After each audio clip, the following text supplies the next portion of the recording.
বিধানসভাৰ অধ্যক্ষৰ আসনত বহাৰ পিছত কোৱা হয় যে ৰাজ্যৰ ৰাজনীতিত আৰু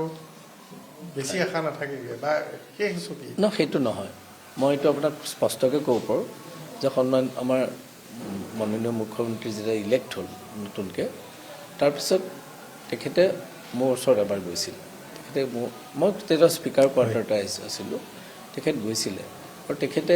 মোক মন্ত্ৰীসভাৰ কথা কৈছিল নকোৱা নহয় তেখেতে সেইটো মই কেলৈ কৈছোঁ আপোনাক স্পষ্ট কৰিবৰ কাৰণে কৈছোঁ মই এইটো কাকো কোৱা নাছিলোঁ আপোনাকে কিজন প্ৰথম কৈছোঁ কাৰণ সেইটো কোৱাটো উচিত নহয় তেখেতে মোক কৈছিল মই কৈছিলোঁ যে যিহেতু মই মন্ত্ৰী হ'লোঁ স্পীকাৰো হ'লোঁ এতিয়া মই অলপ ৰিলেক্স কৰিব খুজিছোঁ বেয়া দিন আহিলে ক'বা মই সহায় কৰিম তেতিয়া মই মন্ত্ৰী হ'ম বেয়া যে কেতিয়াবা আহে নহয় কেতিয়াবা কিছুমান কথাত অসুবিধা হ'লে ভাবিলে মই তেতিয়া কিন্তু মই ফৰ্চুনেটলি মই 5টা বছৰ খুব আৰামত যোৰহাটৰ কাম কৰি ইয়াত আছোঁ কিন্তু পৰৱৰ্তী পৰ্যায়ত ভৱিষ্যতলৈ সুযোগ পালে কেতিয়াবা মন্ত্ৰিত্বৰ দায়িত্ব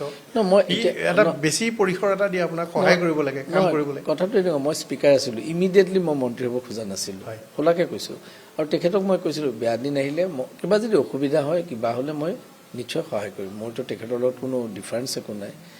সেইটো মই ভাবিছিলোঁ মই নিজকে ভাবিছিলোঁ মই নিজৰ বিবেকে কৈছিল যে তই স্পীকাৰ হ'লি এতিয়া ঘপকৈ মন্ত্ৰী হ'ব নাপায় মানে আৰু মই মন্ত্ৰী হ'ম বুলি ভবা নাই কিন্তু তেখেতে যিহেতু আহিছিলে কথাটো সুধিছিলে সেইকাৰণে মই কথাটো কৈছোঁ কিন্তু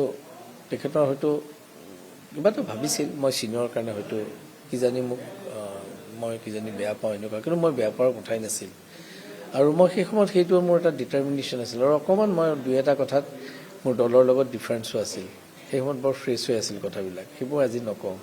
কিছুমান মই স্পীকাৰ হিচাপে মই দুই এটা কমেণ্ট দিছিলোঁ যিটো কথা মই মোৰ নিজৰ জন্মভূমিখনক মই পাৰ্টিক ডাঙৰ বুলি নাভাবোঁ জন্মভূমিখনক ৰক্ষা কৰাটো মোৰ কাৰণে ডাঙৰ কৰ্তব্য সেইকাৰণে দুই এটা কমেণ্ট মই দিছিলোঁ সেইবোৰ কথা পাষ্ট এইবোৰ কেতিয়াবা লিখিম কিন্তু মই কাকো বেয়াকৈ কোৱা নাছিলোঁ আৰু সেইকাৰণে মই ভাবিছিলোঁ যে স্পীকাৰ হ'লোঁ কিছুমান ডিফাৰেঞ্চো আছে মই অলপ ৰিলেক্স অন্তত যোৰহাটৰ কাৰণে কাম কৰিব পাৰিম আৰু I am thankful enough to the chief minister যে মই যদিও মই ইয়াত যিখিনি সময় কটালোঁ মই যোৰহাটৰ কামৰ কাৰণে যথেষ্টখিনি আৰ্থিক সাহাৰ্য মই মুখ্যমন্ত্ৰীৰ পৰা পাইছোঁ